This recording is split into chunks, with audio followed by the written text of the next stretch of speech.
Tânia, tudo bem? Ana Lívia na parada, Mari. Ixi, a gente tem Espírito Santo representado, Rio Grande do Sul, Minas, Rio, ó, Bahia.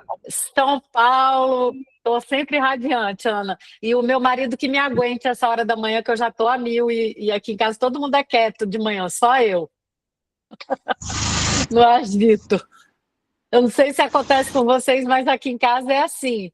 Eu acordo, hoje aprendi, né? Porque não era assim, eu acordava já falando, aí agora eu acordo, espero alguém dar bom dia. Aí quando dá um bom dia, né? Eu me animo e já começo. Bom, gente, para honrar o tempo de todo mundo, é um prazer estar com vocês aqui nesse Círculo de Aprendizagem de Lideranças, um projeto global do Google for Education, do time aí da Mari, né? Do time global. E a ideia aqui é sempre troca entre lideranças, né? Então, as dores que a gente tem, os desafios que a gente vive. E aí, ano passado, a gente estava no Google, a gente estava fazendo o Leadership Lab. O Yuri, eram 2 dias de encontro de lideranças no Google. Ali, ó, o Yuri está até com a caneta aí do Leadership. Essa caneta é boa, né, Yuri? E o Yuri estava com a gente, nem pôde participar os 2 dias, mas foi da Bahia para São Paulo, passou um dia lá com a gente, na correria, mas ele participou. E nesse primeiro dia, a gente trouxe uma provocação que a gente vem trazendo. Eu, por exemplo, venho trazendo já em todos os encontros que a gente faz com o gestor, a gente traz essa provocação de perguntar, tudo bem, estamos falando aqui de IA e tal, mas a sua instituição, a sua rede de ensino já tem políticas claras e diretrizes claras de uso de IA, tanto para os educadores, para o corpo administrativo, para o corpo discente, então para os alunos, então todo mundo está na mesma página, onde a gente pode usar, onde a gente deve evitar, onde está ok, onde não está ok, porque a gente fala muito, o pessoal não sabe usar, mas ele tem algum protocolo, tem alguma diretriz? E aí, o que eu vejo é que muitas vezes a gente, até porque na educação é tudo muito maluco, a gente acaba apagando incêndio quando acontece aquele BO gigante, né? Bom, Yuri chegou em casa, na Bahia, e fez o dever de casa. E agora eu queria deixar com ele, para ele se apresentar e ele trazer aqui para esse círculo de aprendizagem. E é círculo mesmo, fiquem à vontade para compartilhar, para fazer pergunta aqui no chat, eu vou monitorando e depois a gente abre. Então, vamos deixar o Yuri trazer as ideias de como ele começa. E aí, Yuri, é roda de conversa mesmo. E a gente quer muito, tenho certeza que muitos aqui estão curiosos para saber, primeiro, como que você chegou na Bahia, o que você fez, por onde você começou, quem você mobilizou e os passos que foram dados para até chegar no documento final que a gente vai compartilhar aqui com você hoje. Fica até o final que vai ter muita coisa aqui bacana. Tá com você, Yuri. Ô, Carminha, obrigado. Gente, ótimo estar aqui com vocês. Queria agradecer super a Carla pelo convite. É uma honra. E, assim, é um trajeto, né? Primeiro, eu gosto sempre de dizer que eu tenho licença poética, que eu estou na educação, mas eu não sou nem pedagogo, nem licenciado. Eu sou graduado em comunicação, tenho mestrado em comunicação, tenho mestrado em educação, mas sempre as pessoas perguntam, né? Você é formado em quê? E eu digo que eu tenho licença poética, posso fazer qualquer pergunta difícil, que não tem problema. Então, nesse caminho aí, na educação, eu passei antes por cultura digital, por formação de educadores, por gestão de uma iniciativa inovadora na educação chamada Centro Juvenil de Ciência e Cultura. E aí, de agosto do ano passado, eu estou aqui responsável pela IA na educação, na Secretaria da Educação da Bahia. Então, eu, quando era diretor do Centro de Formação aqui do Estado, o Instituto Anísio Teixeira, eu já vinha perseguindo isso, porque a antenazinha tinha disparado, tinha visto o movimento do que a IA estava representando para o mundo e percebia que a gente não podia ficar fora. Então, apareceu essa oportunidade e eu resolvi me dedicar mais a esse tema que era tão é tão estratégico. Então, nesse momento aí que a gente estava lá, nesse dia que eu consegui estar lá com Carla, com o pessoal do Brasil todo, no Leadership Lab, teve essa provocação do sentido de urgência da gente ter essas diretrizes, esse documento orientador, né? Afinal de contas, tinha pouquíssimo tempo que eu tinha assumido e estava tomando muito pé de tudo. E aí eu queria mesmo compartilhar com vocês, achei que um bom ponto de partida para a gente conversar hoje era compartilhar por que ter diretrizes, né? Por que é importante isso? Então, para mim, o primeiro ponto é sair da terra sem lei. Porque acho que todo mundo aqui sabe que terra sem lei impera a lei do mais forte, sobrevive quem é mais forte.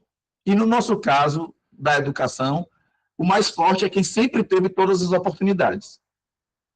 Então, se a gente se abstém, se omite a trazer a ideia de diretrizes, de algum regramento, de algum horizonte comum, a gente permite esse faroeste aí que acaba não sendo bom e perpetuando desigualdades e outros problemas grandes. A Helena está aí. Oi, Helena. Então, para aumentar essa questão, a gente tem que pensar no contexto da desigualdade no Brasil e na Bahia. Em outros países, tem uma discussão que, não, a gente na escola, a gente não trata com IA, porque IA a pessoa já tem em casa, então a escola seria um ponto de equilíbrio para você evitar o excesso de IA. No Brasil, é o contrário.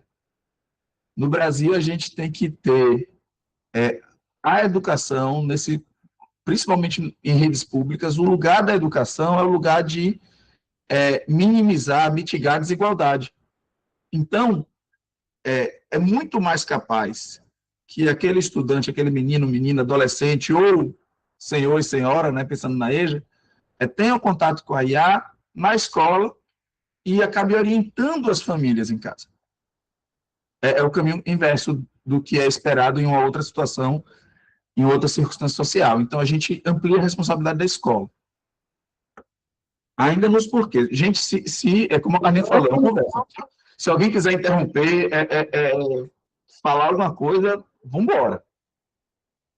Ainda nos porquês, a gente tem uma Constituição Cidadã que diz que a educação, além de ser dever do Estado e da sociedade, é para o exercício da cidadania e qualificação para o trabalho. E aí, gente, para essas duas coisas, você interagir com a IA, aprender com e sobre a IA, ou sobre e com a IA, é fundamental. Quem hoje consegue exercer uma cidadania plena nessa sociabilidade nossa que já é híbrida, que já é local, que já é presencial e remota ao mesmo tempo, sem conhecer e interagir, se apropriar da IA, sem ter letramento em IA. E quem consegue hoje uma colocação mais digna em mercado de trabalho, hoje e daqui a 3, 5 anos isso vai piorando, sem ter essa apropriação também, né? Então, de novo, tem mais duas razões aqui ainda para o porquê. Essa ideia de indutor de uso, quer dizer, se você tem uma orientação tratando aquele tema deixa de ser proibido, ele já está regulado, então já deixa as pessoas confortáveis a tratar. E, por último, esse common ground, esse território comum que as pessoas estão em algum lugar juntos para poder ter um diálogo. As pessoas não estão, cada um em um ponto tão distantes que não conseguem estabelecer um diálogo. Então, quando a gente estabelece um território minimamente comum, a gente estabelece esse ponto de encontro, essa ponte entre os universos de cada um e cada uma, onde é possível ter diálogo. Tudo bem sobre as muitas razões para se ter diretrizes do uso de IA na educação. Estou vendo a Ana Lívia já deu ok aqui, e algumas pessoas balançando a cabeça, mas eu não vejo todo mundo. Então, e aí, claro, isso tudo tem dois sentidos de urgência. Quem lida com rede pública sabe que se você não começa o ano estabelecendo alguns horizontes, você perde muito tempo e depois ficar remando para botar o que você quer ali naquele conjunto de coisas que são definidoras do ano letivo. Então, tinha um sentido de urgência, sim. E o outro sentido de urgência é as próprias muitas revoluções que vão acontecendo ao longo do ano com tecnologia, especificamente com IA. Então, cada tempo de você demorar mais é um tempo de você perder esse bonde e ficar mais distante, mais difícil vocês ir se apropriando da realidade e trazendo, estabelecendo ponte com o que é a escola. Porque já deu, né, gente? Já deu essa história da escola ficar apartada da sociedade. Isso, para mim, é aquele papo velho, meio cafona, então eu não quero estar conversando sobre isso. Vamos lá. Aí, na conversa desses primeiros passos, bom, ok, a gente decidiu, tem um monte de motivo, faz todo o sentido do mundo, como é que a gente dá os primeiros passos? Aí a gente enfrenta uma primeira questão que ela é meio definidora e meio complicada, que é você tem pouca interlocução local. Eu imagino que cada um e cada uma de vocês aqui que estão aqui vão ter um sentimento próximo.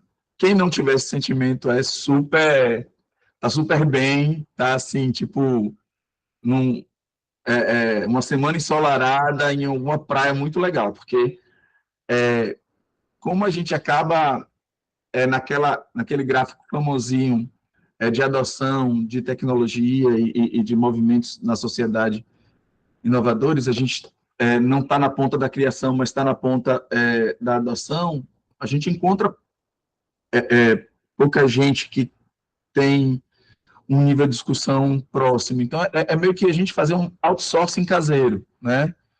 De você tratar uma coisa que é da rede da Bahia, mas puxando discussões e documentos e compartilhando com quem está um pouquinho fora. Então, claro que a gente tem que mobilizar a própria rede que a gente já tem para ir puxando isso. Então, e aí eu estou falando de cocriação, tá, gente? Já estou falando de IA, por exemplo, o Notebook LM foi fundamental nesse processo, porque a gente também incorporava documentos, frameworks, né, de Unesco, de OCDE, de onde a gente encontrasse que fizesse relevância, nota técnica de Fundação Telefônica, e a gente também traz para conversa, bota esses documentos em conversa. Então, poxa, quais são as convergências dos vários frameworks? Quais são pontos de dissenso? Quais são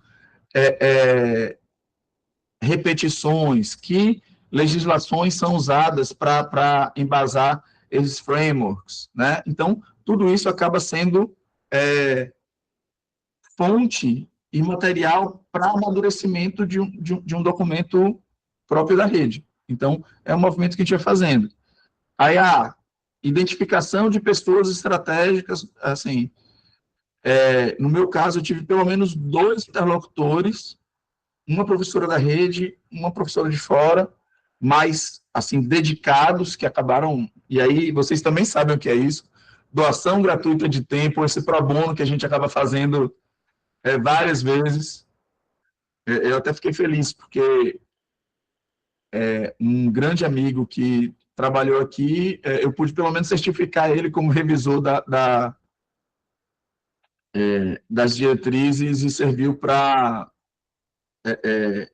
currículo e pesa para alguns processos que acabam sendo importantes. Aliás, eu depois vou botar aqui, se Carlinha puder botar, tem um artigo dessa pessoa que eu estou falando, que é o André Stangl, que é Vou sobre colocar, com IA, que para mim é seminal. Assim, eu disse para ele que tinha vontade de dar um beijo nele, quando ele escreveu isso, porque eu achei tão potente, tão bacana, que ainda bem que eu escolhi ele para revisar as diretrizes. Então, tem o outsourcing, eu já falei que tem uso da IA para regular a IA, e aí, gente, eu só lembro daquele meme, enfim, hipocrisia. Meme velho, porque para mim só tem meme velho, eu nunca consigo acompanhar os memes atuais, mas e o engraçado é que eu estava fazendo essa reflexão uns dias atrás, e aí eu vou escrever, né? Aí eu tirei, fiz o scan com o celular e botei para o Gemini transcrever, e ele ainda botou meme vecchio, então já virou italiano. Mas, assim, a gente não pode cair nessa questão de estar escrevendo, estar regulando e acabar numa posição hipócrita de achar que esconder o uso, né? Vocês vão ver nas diretrizes da Bahia, tem um disclaimer grandão dizendo no início do documento, declaração de uso de IA. Este documento foi, a redação desse documento foi auxiliada com IAD. Aí é bom vocês poderem especificar na medida possível. Gemini 3, Notebook LM, Perplexity, com o Gemini também Nana Banana ajudando a fazer a capa. Então, é bacana. Já foi publicado, André. As diretrizes já foram publicadas. Se der certo, botar o link aqui, acho que daqui a pouco a gente pode botar, né? Então, isso também é importante, né? Porque a gente não pode falar sério e falar, no meu caso aqui, como política pública, sem a gente fazer o que está falando, né? Paulo Freire já falava disso, da gente ensinar pelo exemplo e não por outra maneira. E aí, tem a questão do timing, que eu já falei, né? Tem um outro exercício de corresponsabilização dos vários setores da secretaria, porque nunca poderia ser as diretrizes de IA, de IURI, publicadas pela secretaria. Então, depois que tinha um primeiro draft, assim, um primeiro rascunho de peso, a gente compartilhou com todos os setores da secretaria, pelos canais oficiais, para que os setores pudessem opinar. E aí tem uma questão que, assim, a gente nunca pensou em fazer diretamente diretrizes para o Estado da Bahia, apesar de sempre nossa secretária dizer que não é secretária da Educação da rede estadual, mas da Bahia, porque tem um Conselho Estadual de Educação. Então, tem uma instituição que tem lá o seu compromisso de fazer esse papel normativo. Então, a gente deixou para o Conselho, inclusive, ter uma reunião com o presidente do Conselho na sexta-feira, para uma discussão sobre essa questão. E aí, também a gente quis que essa elaboração ela tivesse pé no chão e reconhecimento, né? Em algum momento das diretrizes, ela fala lá, para quem essas diretrizes são elaboradas. E aí a gente fala o que é que se espera de diretor escolar, de professor, de coordenador pedagógico, do estudante. Então, é legal que as pessoas se enxerguem, né, num documento. Não dá para ser um documento que as pessoas e não se vejam ali, né? Então, isso também foi uma decisão, um passo importante, e que seja um operador. Eu não lembro aqui agora quantas páginas são, acho que são em torno de 40, com um anexo de uma curadoria de práticas pedagógicas, sugestões de práticas pedagógicas para inspirar as pessoas. Mas também não podia ser grande demais, porque se fosse grande demais, essa ideia de ser um operador não ia ser tão, porque ia estar mais distante das pessoas. Então, a gente fez essas diretrizes com 4 princípios orientadores que são estratégicos, né? E que não são diferentes das principais discussões nacionais, mundiais, tá, gente? Que acho que não podem ser. Abordagem centrada no humano, a gente ter essa ideia de human in the loop, que a responsabilidade sempre é do ser humano, que você tem, não entrega nada sem se apropriar, se responsabilizar por aquilo.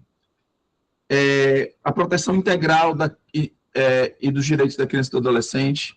Então, esse olhar que combina as diretrizes com legislações, com LGPD, com ECA digital, que são estratégicos, né?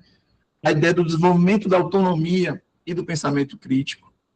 Então, não adianta nada a gente estar usando IA para a educação, se for uma terceirização de pensamento, né?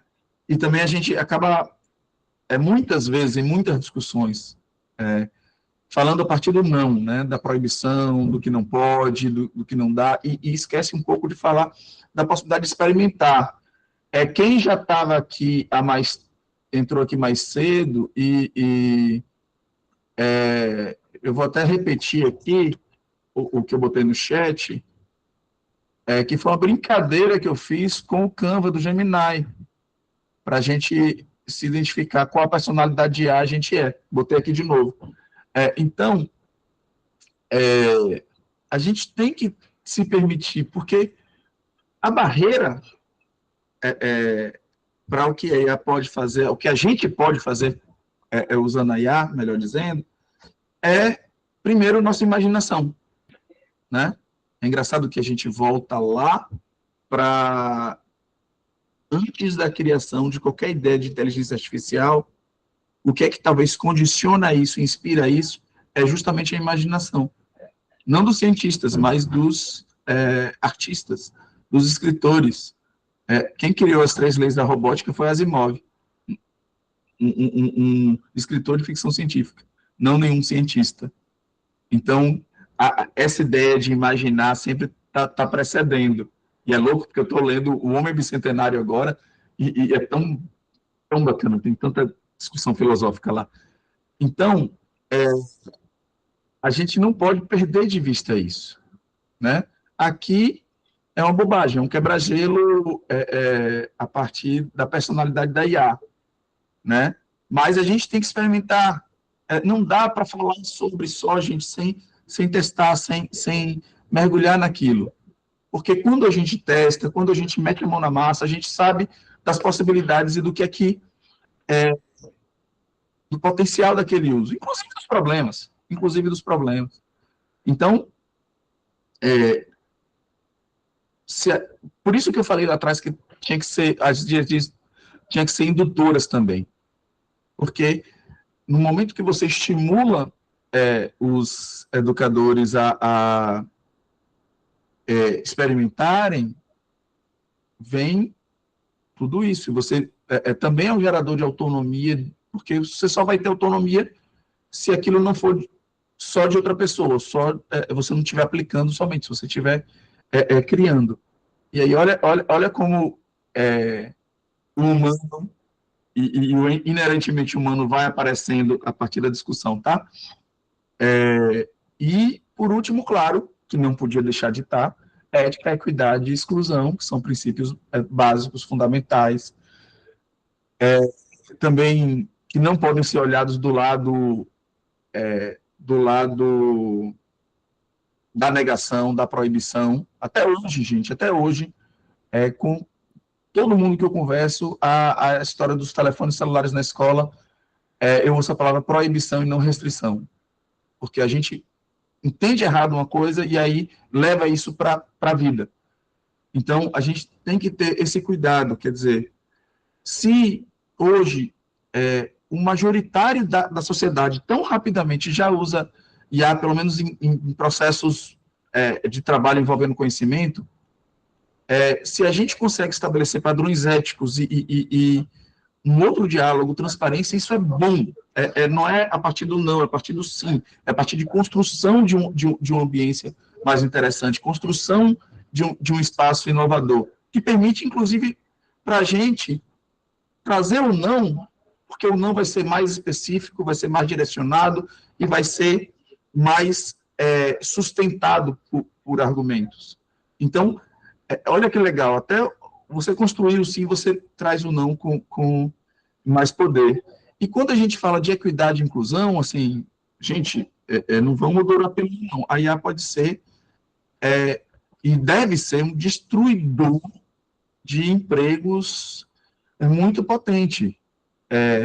Mas como a gente sabendo que esse é um dado de realidade, constrói novos espaços de trabalho, novos empregos, nomeia esses lugares, organiza institucionalmente reconhecimento para esses lugares, para evitar que seja só a terra arrasada, mas ter o outro lado da moeda, né?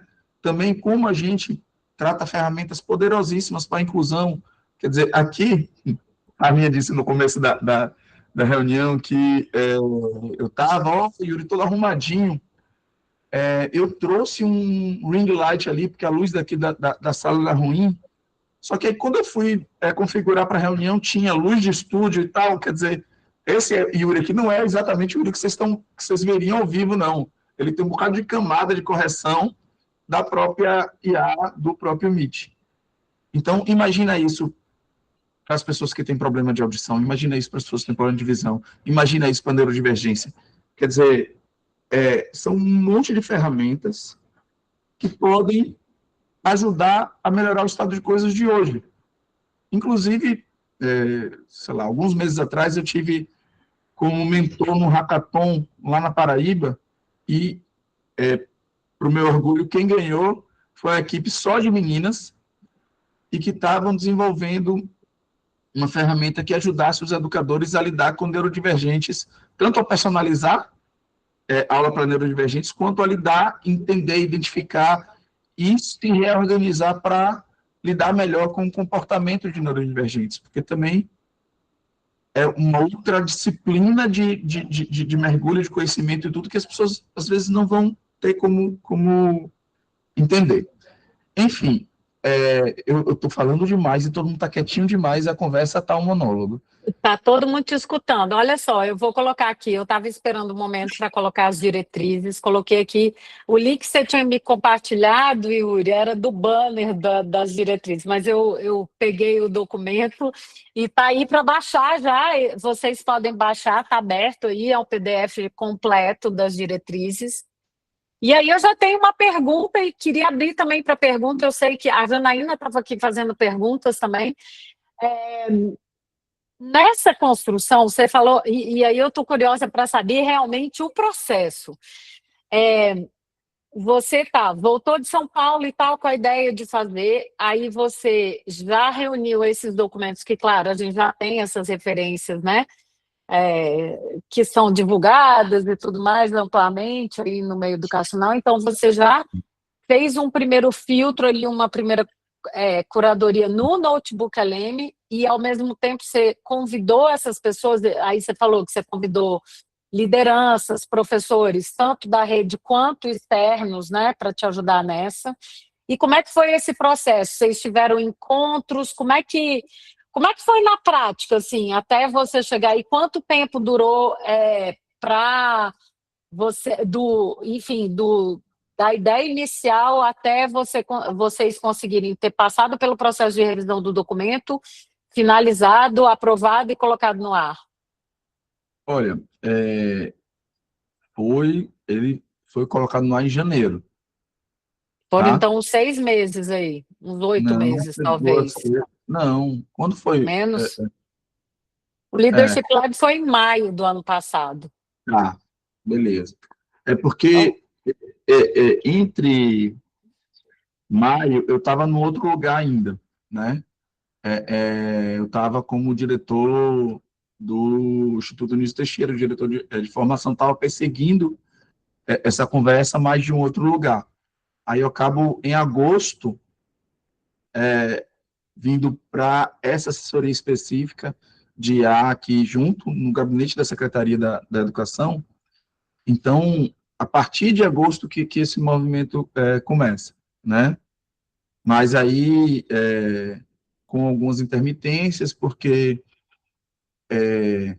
teve 2 missões, uma para a Digital Learning Week. Inclusive, gente, espera aí, eu brinquei com a Carlinha dizendo que eu não sabia se era proposital ou se era universo, mas hoje é o Digital Learning Day da Unesco, né, 19 de março. Então, a gente está aqui super apropriado, num timing perfeito. Eu falei de timing antes, né?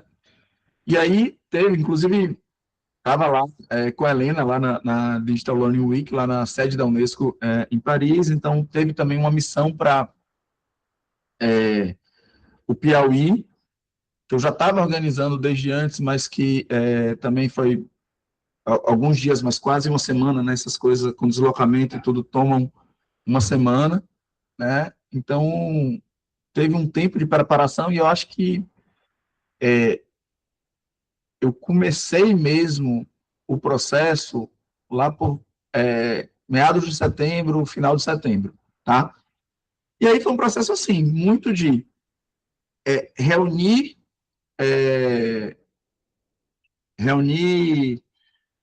os grandes frameworks, usar ferramenta de comparação, de combinação disso, entender as discussões, trazer, a partir dessas sínteses e dissensos, drafts e começar a montar documento, entender que seria, que sumário seria desse documento, entender esse esqueleto, e aí é um trabalho inicialmente mais solitário, e aí a partir do momento que você tem rascunhos, que você tem os primeiros materiais, aí sim você traz para um diálogo com outras pessoas, porque também dialogar muito no vazio é ruim, porque aí você vai para milhões de direções, assim, e teve revisão de uma parte inteira do documento que estava meio sobrepondo, não fazia tanto sentido. Não é que não tivesse liberdade para se discutir o documento completo, porque já tinha uma coisa na mesa. Mas Então, porque na também... verdade, quando você reúne o grupo, você já tem tipo um rascunho inicial que fica realmente muito mais fácil de trabalhar, é muito mais fácil a gente criticar quando já tem alguma coisa mais concreta, né? Porque vocês foram rápidos, em 3 meses entrou no ar, né? Então, de setembro ali, outubro até janeiro é um tempo rápido para se criar um documento, enfim. Então, aí você fez... Hã? Com todo o risco de ser rápido. Em algum momento, desculpa te interromper, viu, Carlinhos? Perdão. Não, não, não.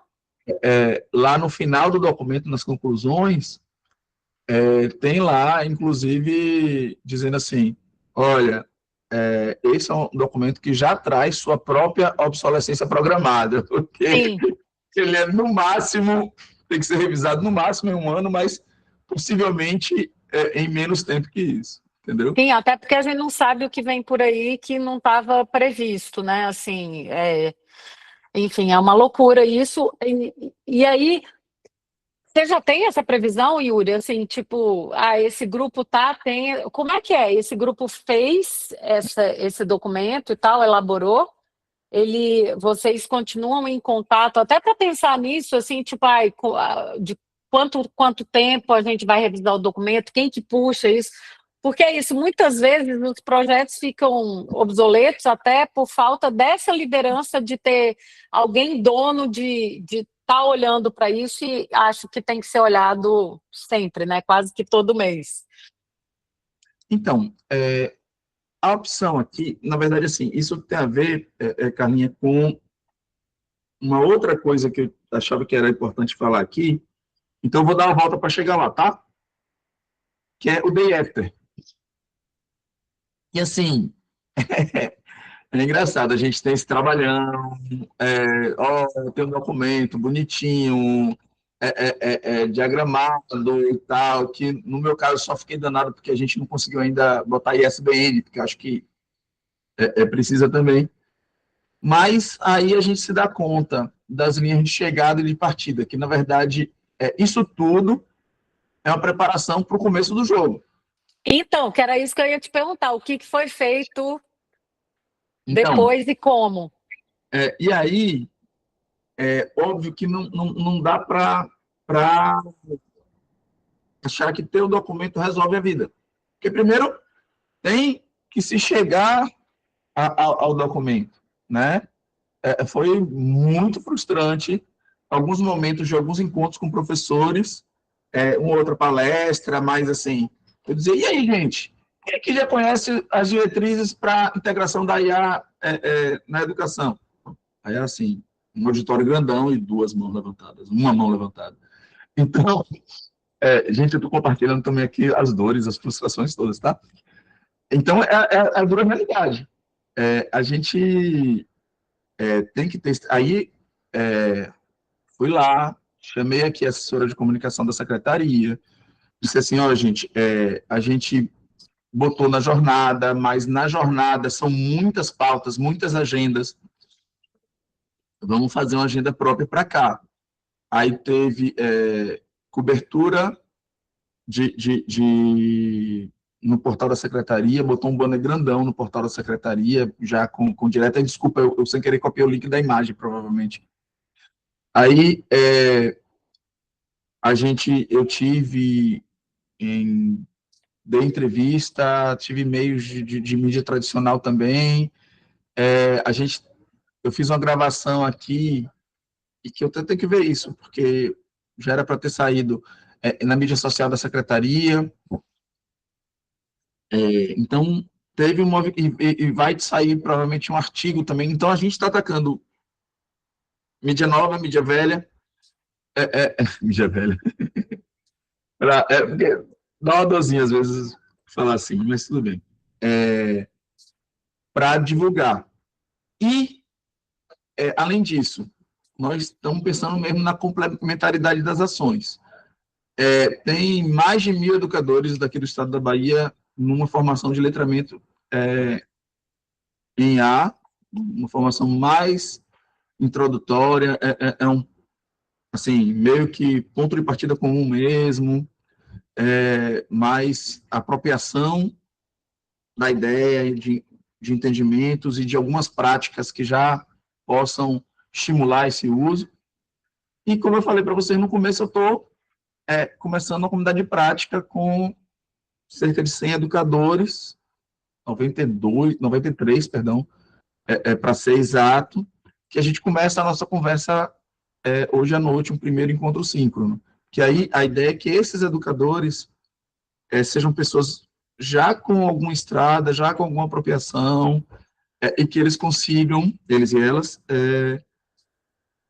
já dar uma resposta em termo muito mais prático de uso.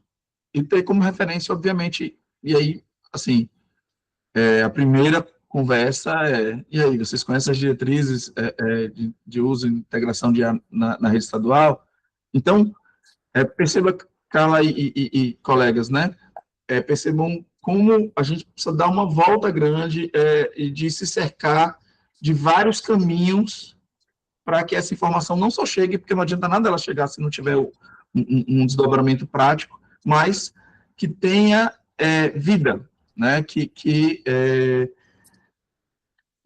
A gente é de educação, está cansado de falar de documento que não é vivo, de PPP que fica na gaveta e tal, e tal, e tal. Então, eu não preciso ficar remoendo essa ideia. Acho que o importante aqui é a gente ter essa percepção ao contrário, do que a gente precisa mobilizar e que são muitos caminhos para chegar em Roma ou em qualquer lugar que a gente queira chegar com um IA mais humanizada e minimamente integrada nos processos de uma forma intencional, não como é hoje, que a gente finge que não faz, todo mundo usa e fica aquela coisa, como eu disse, o meme antigo, enfim, a hipocrisia.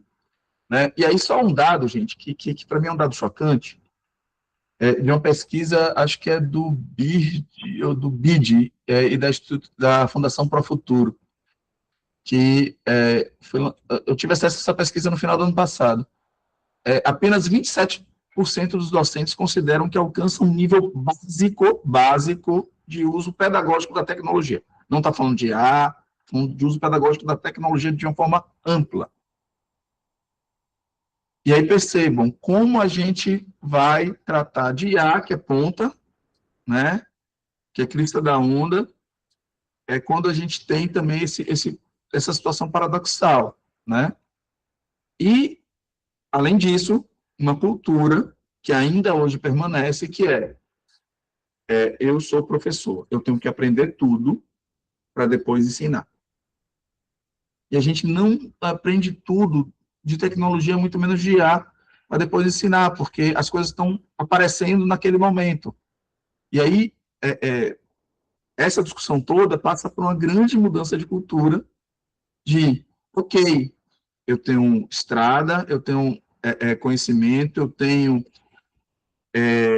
uma experiência que consegue me ajudar a orientar para uso ético, para fazer perguntas, para fazer ponderações. Mas eu tenho que conseguir aprender ali a questão mais técnica, o mergulho e o uso da própria tecnologia durante o movimento, inclusive com os alunos. Andréa, tirando o Carminha, que é anfitriã, mas a primeira que levantar bem, Andréa, você ganhou um prêmio enorme. Ah, que bom! Bom, obrigada, Yuri. Obrigada, Carla. Está sendo bem importante, porque eu sou professora da Rede do Estado do Paraná, atuo na Secretaria de Educação, e uma das frentes da gente é justamente a inteligência artificial, né?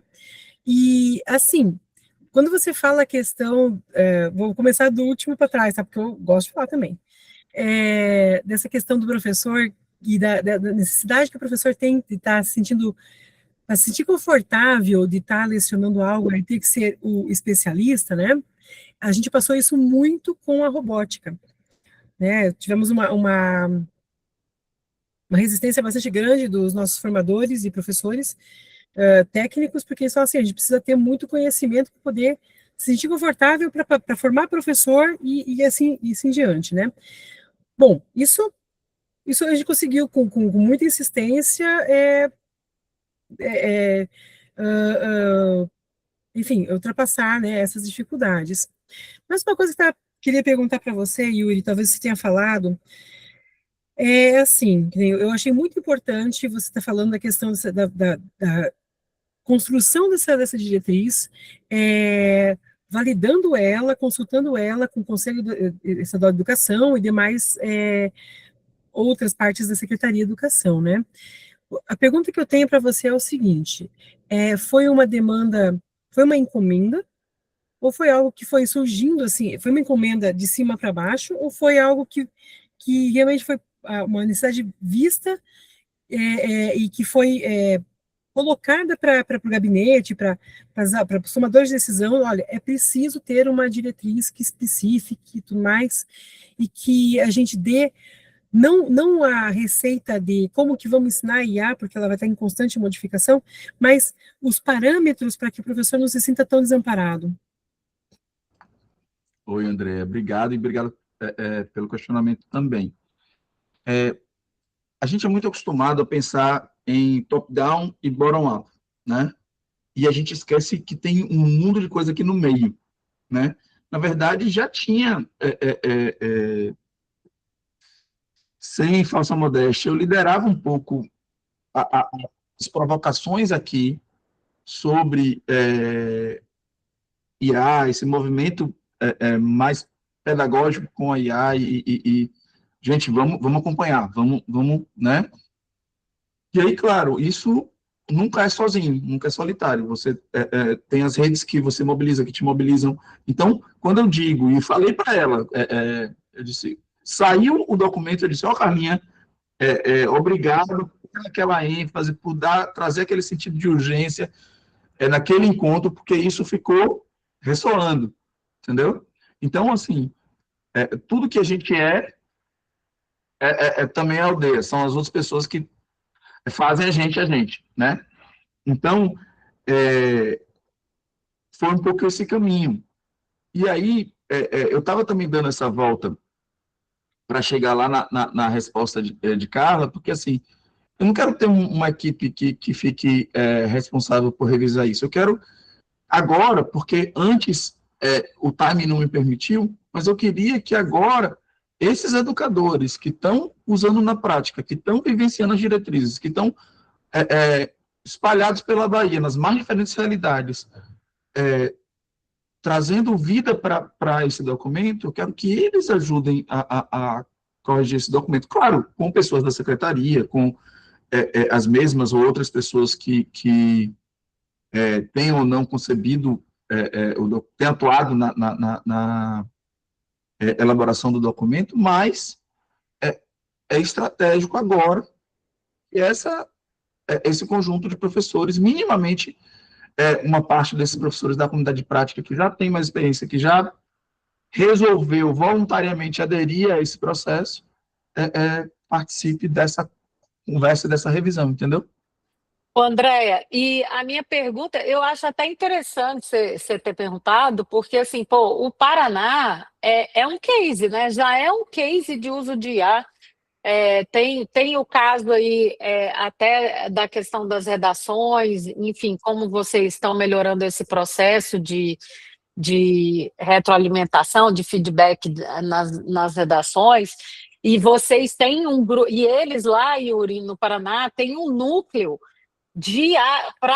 inclusive, de formação e criação de conteúdo também. Então, vocês estão muito maduros, assim, em termos de proposta pedagógica, né? Assim, tem um núcleo pensando isso com carinho.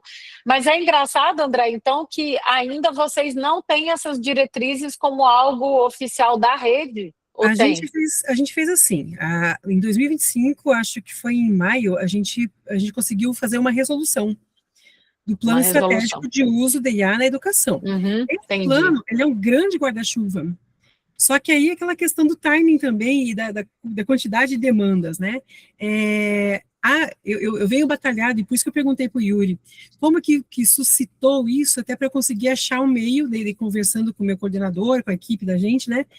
Que eu faço parte, para a gente conseguir sensibilizar e realmente fazer um documento, a partir desse grande guarda-chuva do plano, a gente fazer um documento com uma diretriz bem pedagógica, né? Nós fizemos já vários materiais, e aí nós temos, assim, a secretaria, ela é dividida, né? Então tem a parte tecnológica, da qual eu faço parte, com o pé no pedagógico, e a parte pedagógica que faz a formação, que nem a Carla falou, né? Então, eu achei bem interessante, já corri os olhos em diretrizes para ver, e fiquei feliz por um lado, porque muita coisa a gente abordou no plano estratégico, mas eu senti essa necessidade de saber como que aconteceu para a gente conseguir também melhorar o que já está feito ali, né, especificar isso de forma bastante oficial, né, porque na secretaria é necessário fazer esse tipo de oficialização, seja por uma resolução, seja por uma publicação. Então, mas sabe, eu olhando de fora, tá? E eu sempre tenho essa crítica em relação à forma de comunicar coisas que são muito importantes numa rede do tamanho da Bahia, do Paraná, enfim, a gente tem várias aqui, eu trabalhei com Minas, e, cara, o professor, ele não tem tempo mal para preparar a aula dele, a aula dela. Aí ela tem várias diretrizes, que foi aquilo que o Yuri estava falando. Tem tantas pautas, tem tantos projetos, tem tantas coisas que eles têm que incluir, enfim, na sala de aula, que veio uma normativa que tem que ser feita e tal, que acaba que o professor não presta atenção. E se a gente tem o problema disso no nosso dia a dia, imagine para prestar atenção numa normativa que você tem que ler e tudo mais, né? Então eu fico imaginando também que outras formas, e aí o Yuri já deu uns indicativos, que é esse híbrido de coisa que já tem eu vou dizer que já tem uma tradição, que não é velha, tá, Yuri? Que já tem uma tradição, as mídias tradicionais e as novas mídias, então, para engajar mais. Mas eu ainda fico achando que falta, assim, a gente comunicar de uma forma mais assertiva e mais objetiva também. O professor não tem muito tempo para ler e tal. E aí, até puxando, Yuri, a nossa conversa, que não foi aqui, a gente tem um grupinho, eu e ele, né, um parzinho, que a gente começou a ter uns cafés.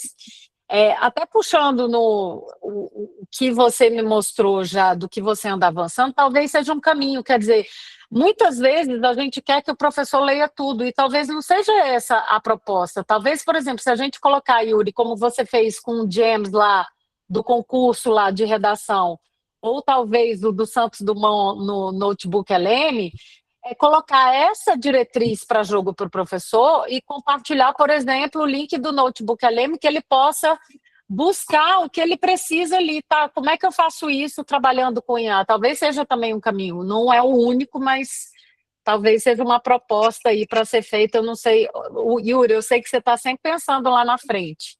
Você já tem isso, né? A gente tem uma jam, eu vou pegar o link aqui e compartilhar com vocês, gente. Ah, A gente enquanto tem você uma jam pega, o com Anderson topic também quer quizzes. falar, tá? Tá. A gente Anderson, tem o então, Anderson e a Mari que querem falar também. e aí o microfone abre para você ao tempo que eu procuro aqui, Anderson. Então vamos lá, Anderson, vai lá, tá com você. Tudo bem? Bom dia para todo mundo. Meu nome é Anderson. Eu trabalho aqui na Secretaria de Educação do Estado do Tocantins. Me desculpem, eu estou sem câmera hoje aqui. Hoje é feriado aqui em Palmas, mas eu fiz questão de participar da reunião porque eu trabalho na gerência de sistematização da educação híbrida aqui do Estado e é um assunto que nós estamos trabalhando. Elaboração desses documentos são pertinentes também para o Estado. Tá? Yuri, a minha pergunta é: o Estado da Bahia, por ser tão grande geograficamente e populacionalmente também, o Tocantins ainda não tem uma população tão extensa, mas é muito diversa, né? Assim como o Estado da Bahia também. E quando nós vamos discutir parâmetros, o Tocantins ainda não tem suas diretrizes criadas, mas nós estamos em discussão junto com a Superintendência de Educação Básica aqui do Estado para a elaboração desses documentos. Surge sempre o diálogo a respeito da diversidade dos povos, né? E eu estou me baseando muito também numa leitura recente que eu estou fazendo, inclusive não terminei, mas estou construindo esse estudo, que é o documento da Unesco de 16 de janeiro desse ano, que fala das disrupções, os dilemas e direções da IA para o futuro da educação, né? Esse documento ele tem sido muito importante aqui nos nossos estudos no estado do Tocantins, principalmente porque ele toca nesse assunto sensível que é a distância que a IA está criando, ou pode criar cada vez mais, em relação aos povos originários aqui no estado, em relação aos quilombolas, inclusive sobre a acessibilidade em relação à linguagem desses povos, e que esses documentos, por serem documentos tão importantes e tão amplos, quando se fala de educação de modo geral, eles devem incluir e não excluir. E eu vejo, eu confesso que eu era, faz pouco tempo que eu estou no serviço público e eu era um pouco afastado dessas discussões, era uma falha que eu tinha. Eu trabalho muito recente, eu vim da iniciativa privada, fui aprovado em concurso agora no ano de 2024, então nossos assuntos não eram, da iniciativa privada, não eram tão sensíveis a tocar nesses pontos que eu acho hoje, eu me vejo como uma pessoa que tinha um tapume, assim, ele tinha uma viseira na frente dos olhos. Eu sou um entusiasta de tecnologia, mas eu vejo que quando se trata de uma secretaria de educação, nós precisamos tocar nesse ponto. E vou tentar ser menos prolixo aqui, quando você participou das discussões, se reuniu com os professores, com profissionais do estado todo, como que se deu essa linha de pensamento quando se trata desses povos e para que exista uma minimização, pelo menos não evitar, mas minimizar esse afastamento que a IA cria em relação a esses povos. Não sei se eu me fiz entender aqui na minha linha de pensamento. Fez sim, Anderson, bem claro. Eu só tenho uma dúvida. Tem algumas pessoas querendo falar também. Aí, como você acha melhor a condução, Carlinha? Se a gente abre logo para as pessoas falarem, ou eu vou endereçando cada tópico. Me diz aí Eu como que acho que vocês você acham pode melhor. responder o Anderson e depois a gente tem a Mari aqui para contribuir também, aí a gente puxa ela. Pode responder o Anderson aí sobre essa questão da diversidade. Enquanto eu testo o seu James, que eu já testei aqui, vou fazer a pergunta no James para a questão da diversidade. Tá. Eu acho assim, inclusive eu estava lá, Helena também estava, esse documento que você citou foi elaborado a partir da discussão, ou foi lançado, eu acho, lá na Digital Learning Week da Unesco, em setembro do ano passado. Uma questão, gente, que é fundamental, que é o seguinte, ou a gente age de uma forma pragmática em relação à realidade, ou a gente enfia a cabeça na terra a partir das nossas convicções, e, assim, temos que ter convicções, mas a gente não pode achar que, por alguma coisa não está certa no mundo, a gente simplesmente, por dizer, a gente vai mudar, entendeu? Então, assim, e olha como está o nosso mundo. Eu queria esse problema. Então, é claro que, do jeito que foi desenhada a, a pesquisa, o investimento em IA e tudo, fundamentalmente pelo norte global, fundamentalmente a partir de empresas privadas, isso gera problema enorme de soberania. Isso gera problemas sérios de você ter o treinamento das IAs a partir de modelos que são modelos ocidentais, não tão ocidentais, porque tem também a China como player, a China e a Coreia como players grandes nisso aí, mas como player, mas assim, quem aqui tanto usa o DeepSeek tanto quanto usa Gemini, Claude e ChatGPT, né? Para a gente também se olhar o lugar onde a gente está. Então, claro que a gente tem que cobrar, e aí tem uma mobilização que é muito mais política do que propriamente educacional, ou que isso não vai avançar tanto em documentos nossos, de trazer o ponto da soberania, trazer o ponto da política pública, da política macro, que, embora a ação seja um pouco distante, então, a gente, não sei nem se o Estado da Bahia tem tanto poder assim, Piauí está fazendo, com base nos documentos deles lá, um modelo, e treinar um modelo com a cultura própria, com a linguagem própria, mas isso é política pública pesada, né? Que empresas a gente teria do porte de Google, Meta, para poder estar aqui demandando ou combinando o jogo com essas empresas nacionais para fazer esse tipo de investimento? Eu não sei, entendeu? Mas a gente tem que ter uma política pública que olhe para isso. O pessoal já abriu o olho, já tem plano de IA, já tem uma política de data centers no Brasil, mas é um caminho que a gente não vai resolver imediatamente. E aí, se a gente se abster da discussão, porque ela é imperfeita, porque ela está cheia de problema, gente. Não vamos achar que a gente está num mundo bonitinho, não. Está cheia de problema. Mas talvez a gente trazer para o jogo e trazer os povos originários e trazer os povos para usarem isso, para fazerem auditoria de IA, para fazerem e eles estarem dentro, nós e eles, e a gente está junto, e a gente, por mais que a gente não possa se colocar no lugar, mas a gente empaticamente entender a causa deles e trazer para junto, a gente vai avançar bastante. E aí, meia culpa já de cara. Isso é uma questão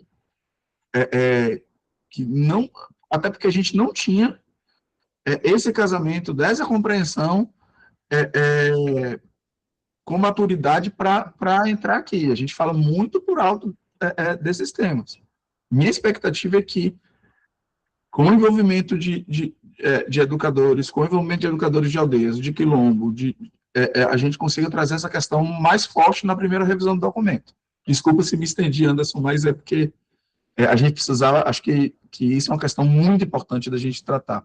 Ainda bem que você levantou. É muito importante, Yuri, assim, claro que é isso, é política pública também, não é algo, é estrutural, a gente tem discussões muito mais amplas, mas eu puxei aqui, eu fiz a pesquisa no seu James, que é o assistente, né, que o Yuri já criou com a diretriz da Bahia. E aí eu pedi duas coisas. A primeira, as principais, imagina que eu estava me imaginando como professora criando recursos educacionais usando a IA. Então eu pedi já, vamos dizer, cara, eu quero saber quais são as minhas diretrizes para começar a criar esses recursos educacionais. E aí já me traz um resumo bem legal, tipo diretrizes, o protagonismo e a revisão humana, aqui, ó. que me mostra exatamente como a rede pensa, transparência e ética, proteção de dados, inclusão e práticas, aqui, ó, desplugadas, então já colocou aqui, e focos em competências superiores. Aqui eu poderia ter continuado a discussão como professora, e aqui embaixo eu perguntei também sobre a questão da diversidade na rede, nas práticas, usando IA. E aí, ó, claro que o primeiro vem aqui, ó, Yuri, que você estava falando, né? Combate a vieses algoritmos, inclusão territorial e práticas desplugadas, acessibilidade e neurodiversidade, e um modelo curricular híbrido. E aí, na verdade, se eu quiser, eu tenho tudo referenciado no próprio documento, então é só eu clicar aqui como usuário para ver isso, que é legal também, né? Então, é muito bacana, já passou no teste aqui, Yuri, muito bom esse teu... Porque ajuda, né, o usuário na pesquisa rápida no dia a dia, né? Então, isso é muito bacana. Bom, a gente está esgotando o nosso tempo. Tem a Mari e temos a Mari, que está a Mari e a Mel, então eu vou deixar as duas fazerem a pergunta, e aí a gente encerra. E aí, a Andréia, Yuri, ficou muito curiosa para saber da comunidade prática em IA. O que a gente vai fazer? A gente deixa um próximo círculo de aprendizagem daqui a um tempinho, só porque aí você, inclusive, já vai ter mais... Porque assim, Yuri, eu já vou puxando. Aí, ó, tá todo mundo já querendo saber. Aí, o que a gente faz, Yuri? A gente puxa já... Eu não largo o povo, eu já marco o próximo encontro aqui com você e a gente já deixa na agenda para... Aí, ó, não precisa nem fazer... Mas aí a gente já puxa na agenda, Yuri, para você, um dia específico para a gente fazer. Aí, a Helena também, e tenho certeza que a Helena também tem muito... Helena, você está também na nossa listinha aqui dos círculos de liderança. Bora lá, Mari, tua pergunta.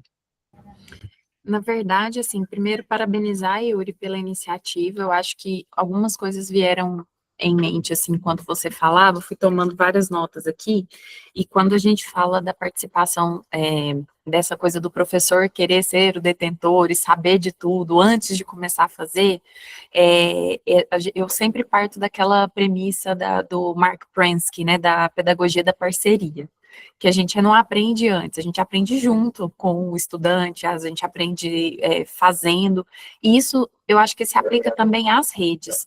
E aí, já puxando o gancho para o que a Andrea comentou, né? As redes, muitas vezes, esperam o professor ter a formação, ou espera ter acesso completo às ferramentas para iniciarem alguma iniciativa, e elas podem começar antes disso, elas podem aprender junto com os professores, elas podem construir junto com os professores.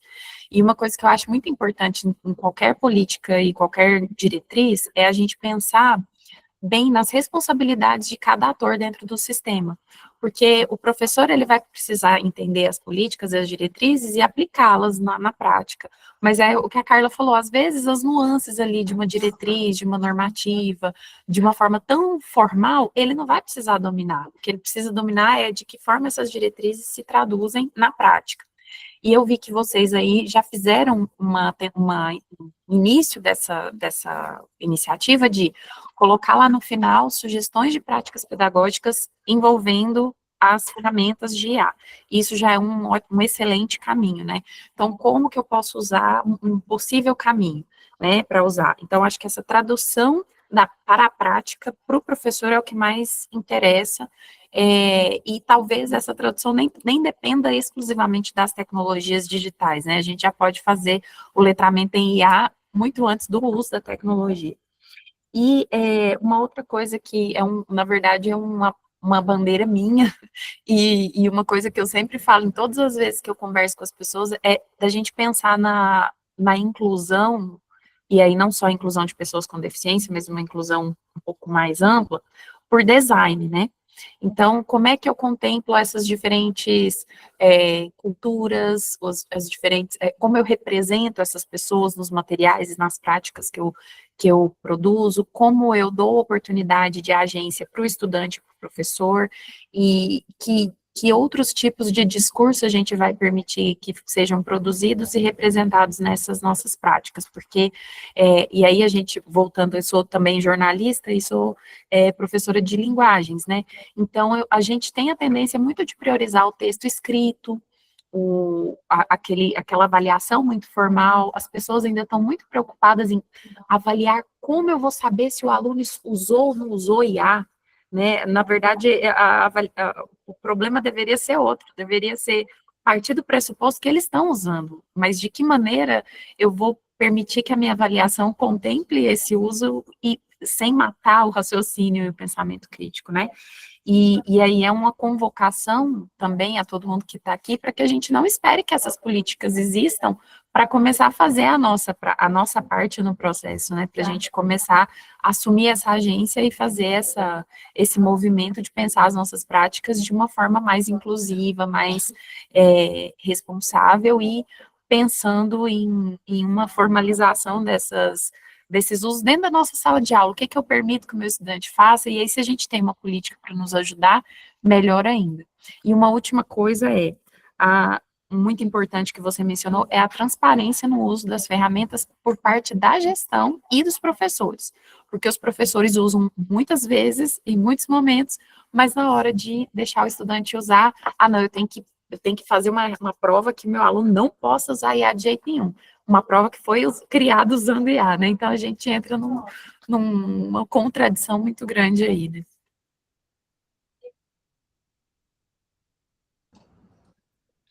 Gente, amei aqui as suas colocações. Eu acho que a gente vai abrir o microfone para Mel, não é isso? Mas olha, é um mundo que eu te falar, inclusive numa experiência da Bahia chamada Agências de Notícia na Escola, que eu criei quando estava no IAT, que, meu Deus, é massa. Vamos lá. Mel, tá com você. Tá bom, bom dia. Gente, talvez o meu microfone trave um pouquinho, porque eu estou em movimento aqui, mas eu não podia deixar de participar. É um assunto que me interessa muito. Eu sou formadora de professores em inteligência artificial.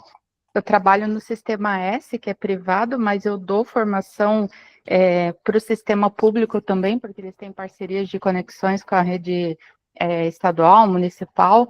E uma dúvida que eu tenho, e na verdade o que eu quero do Yuri é mais uma dica do que dúvida, Yuri, quando eu estou nessas formações, uma coisa que eu vejo muito dos professores, principalmente das redes municipais, né, aqui em Santa Catarina, que eu ouço muito, é o medo deles de atuarem com a inteligência artificial na sala de aula, primeiro por insegurança quanto à educação midiática, porque eles têm medo de os alunos atuarem de uma forma que eles não consigam entender se isso vai gerar algo que é indevido, e principalmente por eles não dominarem também essas ferramentas. Então, tem alguns que chegam para mim no início da formação já dizendo assim, eu vou aprender, mas eu não vou aplicar na minha aula. Eles já chegam com 10 pedras na mão, assim, né? Então, o que eu faço, e aí eu queria ver se você concorda comigo com esse processo ou não, é mostrar para ele justamente que a Carla já falou, que a Mari acabou de falar, as outras profs aqui incríveis falaram também, é mostrar para eles que a IA precisa fazer parte do processo. Por exemplo, eu sou professora de TI, então eu uso isso como um projeto. O IA de pesquisa, IA para gerar, sei lá, uma foto de um produto, a IA para fazer parte do processo, e lá no final, esses alunos têm que apresentar lá na frente, têm que fazer um teatro, tem que gravar um pitch, enfim, tem que fazer alguma coisa que o resultado não seja gerado pela IA, né? E assim eles mostram que eles usaram a IA como parte desse processo, não como resultado final. E eu vejo muita insegurança mesmo dos professores, e eu vejo que eles estão deixando de usar por não saberem como introduzir inteligência artificial nesse processo pedagógico. Então, eu estou sentindo, assim, muito mais a nossa necessidade de entender esse lado humano de aplicação da IA no sentido pedagógico, do que ela como ferramenta mesmo de aprendizagem. Porque eles estão tendo treinamento, mas é um treinamento solto, funciona assim, funciona assado, pronto, agora se vira, sabe? Então, eu queria uma opinião sua quanto a isso, assim, se você entende que é dessa forma mesmo que a gente tem que continuar agindo, ou se tem alguma outra dica mais valiosa sua aí para mim. Obrigada.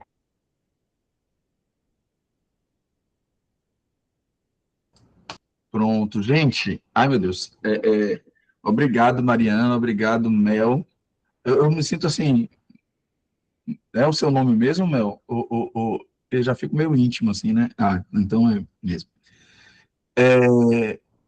São muitas coisas aqui, muitas questões. Em primeiro lugar, começando aqui do final, eu compartilhei aqui uma outra gem, que agora eu estou louquinho das gems, tá, gente? Eu preciso fazer, na verdade, uma curva de aprendizagem com GPTs, mas aqui é uma gem do Santos Dumont, que eu acho que é muito melhor você aprender sobre Santos Dumont e tudo que envolve ali a vida dele, o que ele fez, conversando do que lendo sobre. Então, vamos lá. Começar de trás para frente, tá? Eu acho assim, na verdade, de trás para frente não, vou misturar um pouquinho as respostas. A gente acaba tendo uma discussão muito rasa sobre a IA. É assim, a IA que é ruim porque o estudante vai deixar de fazer tarefa de casa e vai copiar e entregar a IA. A IA é que o professor também não vai fazer mais nada porque a IA vai gerar tudo para ele. Assim, se você, sei lá, dá pra fazer uma análise empírica em conversa de bar, em conversa, e com certeza esses dois iam bater ia ter muita batida dessas duas ideias. E, na verdade, é muito mais.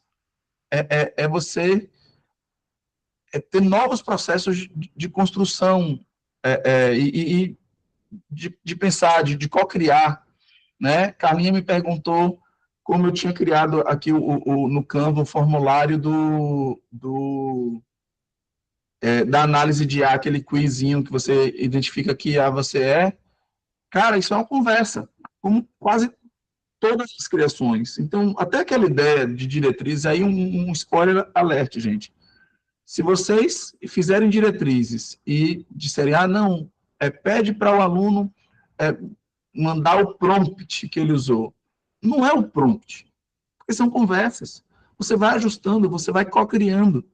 Então, nunca vai ter um prompt específico. Tá, pode ser que aconteça alguma vez, mas o normal é você ter uma conversa grande que você vai ajustando. Isso falando só de IA generativa, né? Então, a gente tem que superar essa discussão rasa. E aí, como é que a gente supera a discussão rasa? Aqui, nas próprias, acho que eu não sei qual é a página aqui, tá, gente?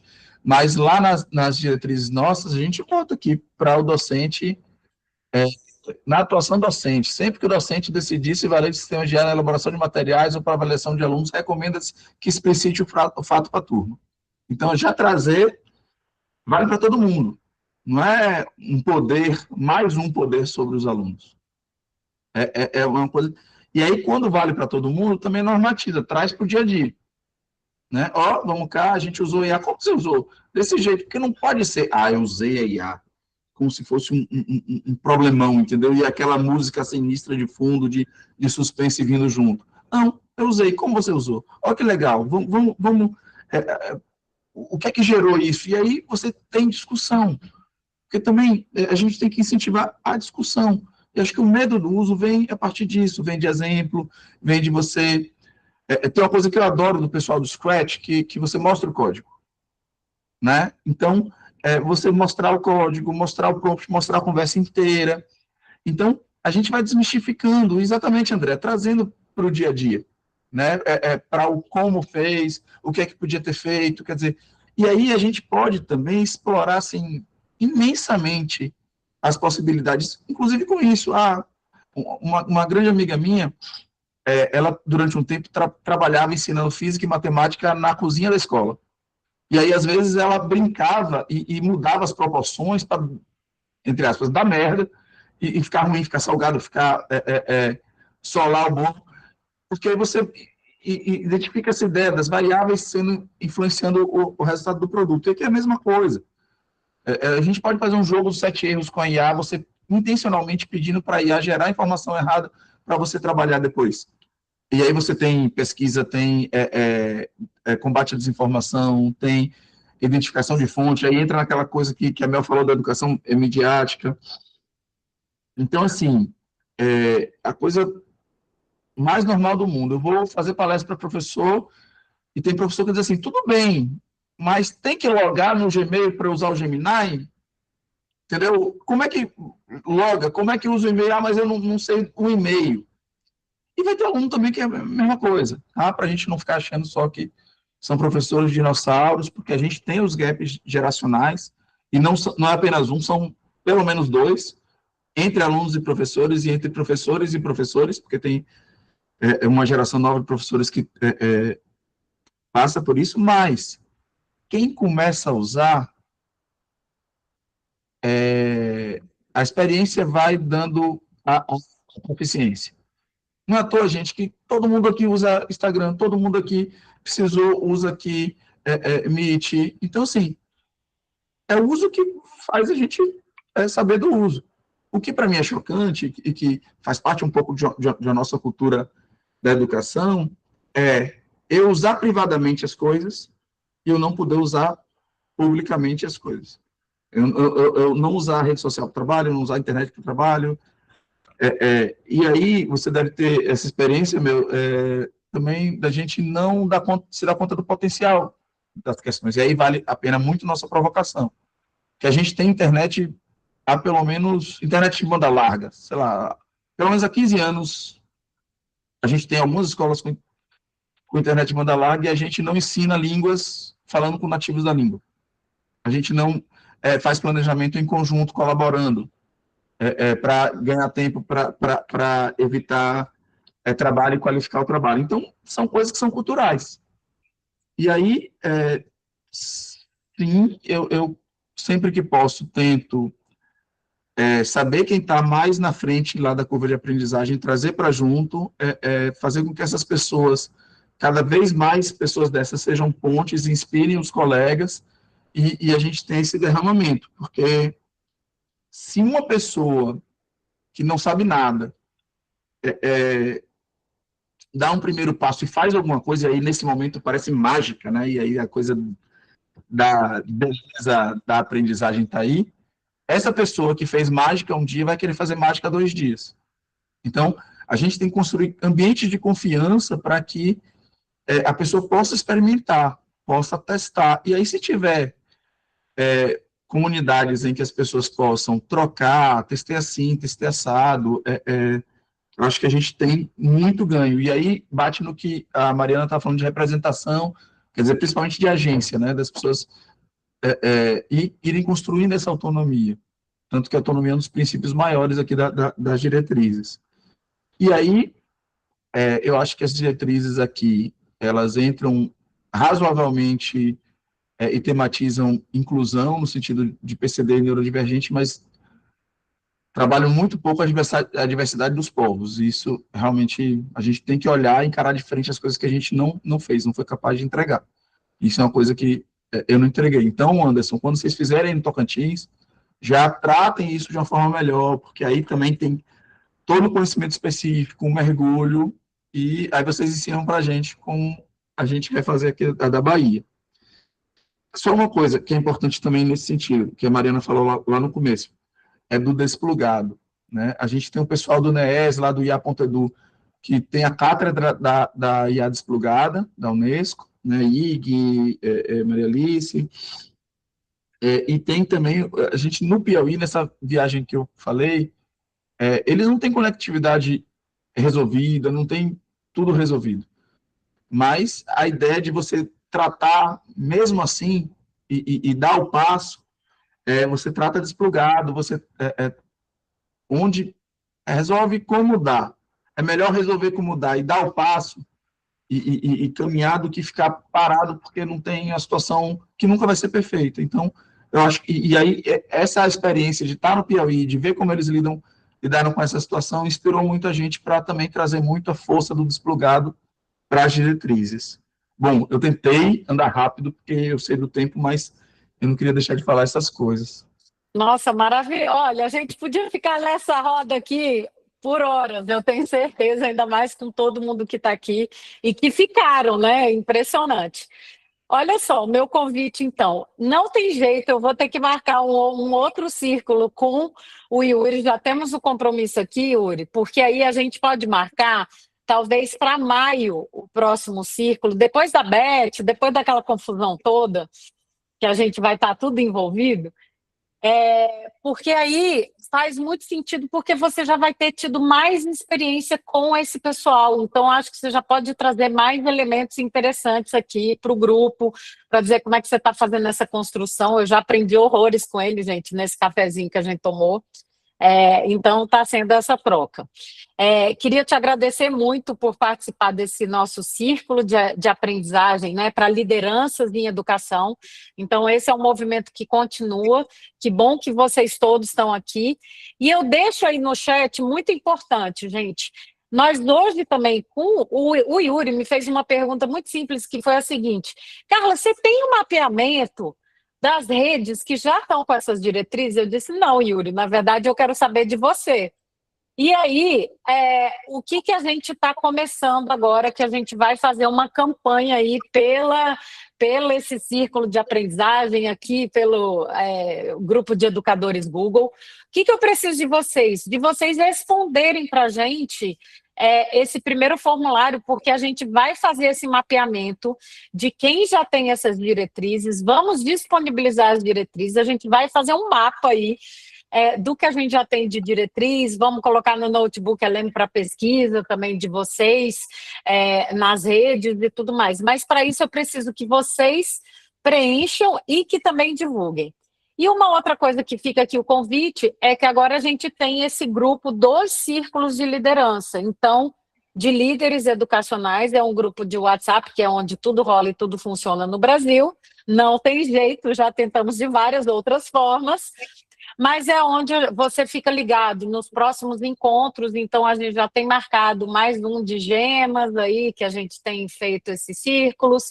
Vamos divulgar o do Yuri também, tudo relacionado à liderança educacional. Aquele fórum que você nunca teve é o que a gente quer fazer. Tipo assim, juntar todo mundo bom e que está a fim de fazer alguma coisa pela educação do país.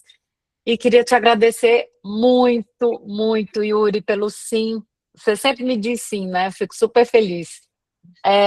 E já te dizendo que você está convocado para maio, depois da Beth, para a gente fazer um próximo círculo. Ô, gente, um prazer, assim, realmente voou mesmo. Tudo bem que eu vou falando, né? Mas, assim, fiquei super feliz de estar aqui, adorei as colocações de Andréa, Mariana, Mel.